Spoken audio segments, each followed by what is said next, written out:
Troisièmement, le transformateur réel. Donc nous allons revenir sur cette partie au rapport de transformation, mais attention avec quelques différences par rapport au transformateur parfait.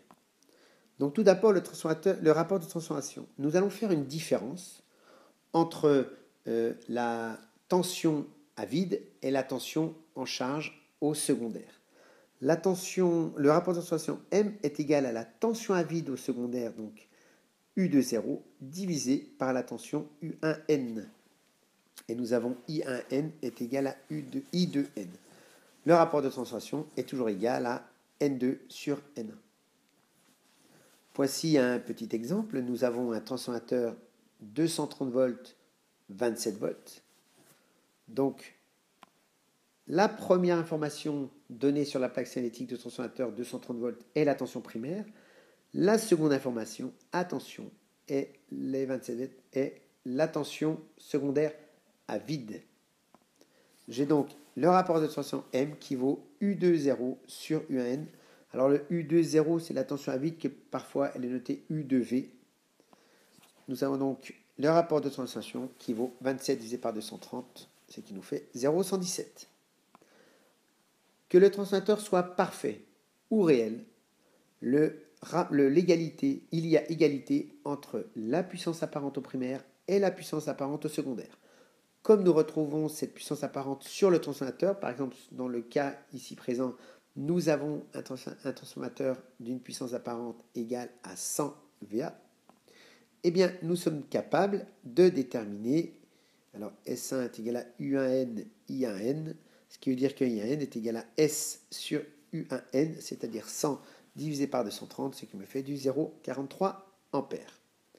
Alors nous pouvons retrouver sur la valeur du courant I2 nominal à l'aide soit de l'équation ici présente, c'est-à-dire en disant que I2 est égal à I1N sur M, ou encore nous pouvons écrire à nouveau que S2N est égal à U2 à vide, attention au U2 à vide, j'insiste là-dessus, source d'erreur importante, fois I de N. Si je calcule I de N, je vais donc trouver 100 sur 27, ce qui me fait un courant secondaire de 3,7 ampères. Je vous explique également que si maintenant je veux calculer I1N, par exemple, à partir de I2, I1N est égal à M fois I2N. Donc je peux retrouver mes différents courants d'une autre façon. Transformateur en charge. Tout d'abord, lorsque nous utilisons le transformateur en charge, nous nous apercevons qu'il y a une différence entre la tension à vide du transformateur et la tension en charge. Nous avons donc ce qu'on appelle une chute de tension au secondaire. Nous avons donc U2 qui est plus petit que U2 à vide.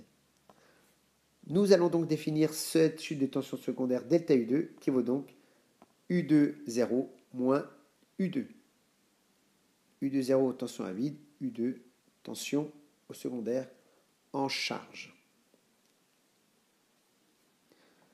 3.3 pertes et rendements. Nous allons ici, l'objectif est de définir le rendement du transformateur. Nous allons donc définir différents types de pertes. La première perte correspond aux pertes par effet Joule. Les pertes par effet Joule, c'est un échauffement dû aux résistances internes des enroulements. Nous avons donc les pertes Joule qui valent R1I1 carré, puisque le primaire possède une résistance R1, résistance interne R1, est traversé par un courant I1. Donc, les pertes Joule étant égales à RI carré, ici c'est R1 I1 carré. Au secondaire, nous avons également R2 I2 carré, secondaire avec une résistance R2, et I2, le courant au secondaire. Donc, si nous faisons la somme des deux, nous obtenons les pertes Joule de l'ensemble du transformateur. Donc, ces pertes Joule peuvent se déterminer par une expérience qu'on appelle l'essai. Donc, l'expérience s'appelle un essai en court-circuit. Donc, par un essai en court-circuit, nous allons donc court-circuiter le secondaire du transformateur. Pour ce faire, il suffit de placer un fil au secondaire. Donc, voici le schéma. Voilà, je place tout simplement un fil au secondaire. Et je vais m'arranger pour que le courant de court-circuit au secondaire soit égal au courant nominal du transformateur. Évidemment, pour pouvoir réaliser cet essai, eh bien, nous sommes obligés de travailler sous tension primaire réduite, car si nous travaillons sur tension nominale, le courant dépasserait largement le courant nominal. Le courant secondaire dépasserait largement le courant nominal.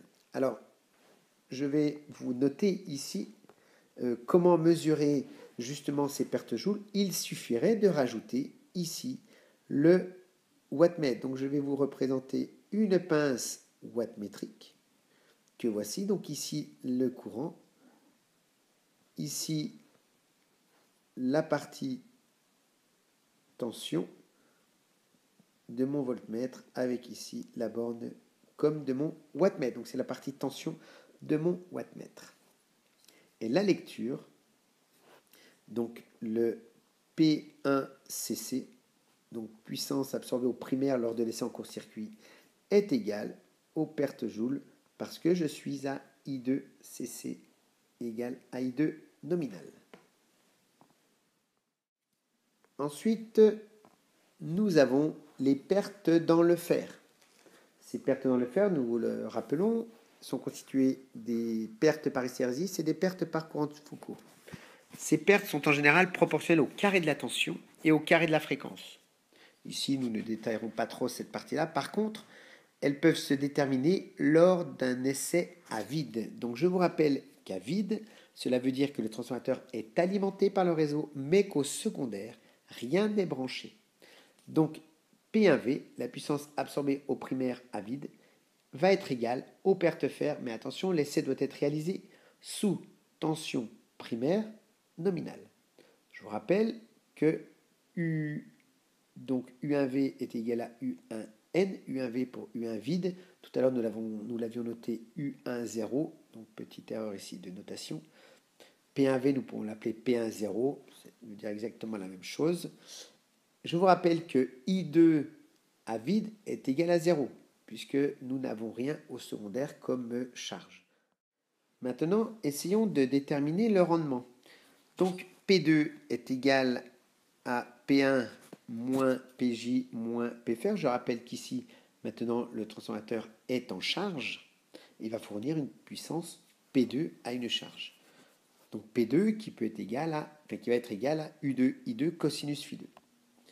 Donc ici, j'ai une puissance P1 au primaire, moins P1cc, moins P1 0, ou P1 vide. Donc P2 est égal à P1 moins la somme de toutes les pertes. Le rendement est donc égal à P2 moins P1. Alors P2 c'est P1 moins PJ moins Pfer sur P1. Je vous rappelle que P2 c'est U2I2 cosinus phi 2. Le rendement peut s'écrire également d'une autre façon, non pas en fonction de P1, mais en fonction de P2.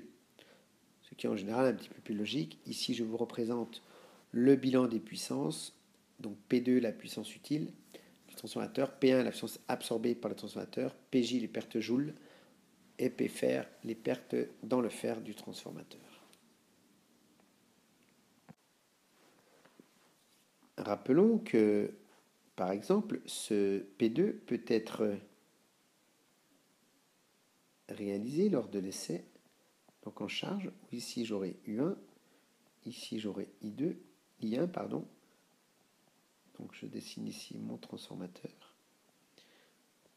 Et je vais placer ma charge, qui peut être inductive, capacitive, peu importe. Voilà, j'aurai donc une tension U2, un courant I2. Et donc ma charge, étant donné que elle peut avoir un déphasage phi de U2 par rapport à I2 supérieur à, etc., telle ou telle valeur. Donc, je peux avoir une puissance P2, U2I2 cosinus phi 2. Je placerai au primaire un wattmètre qui va me permettre de mesurer la puissance absorbée par mon transformateur. Donc lors de mes différents essais, et notamment lors de l'essai en charge, donc j'aurai P1, j'aurai P1CC et j'aurai P1V. Voilà, c'est un petit exemple de câblage possible.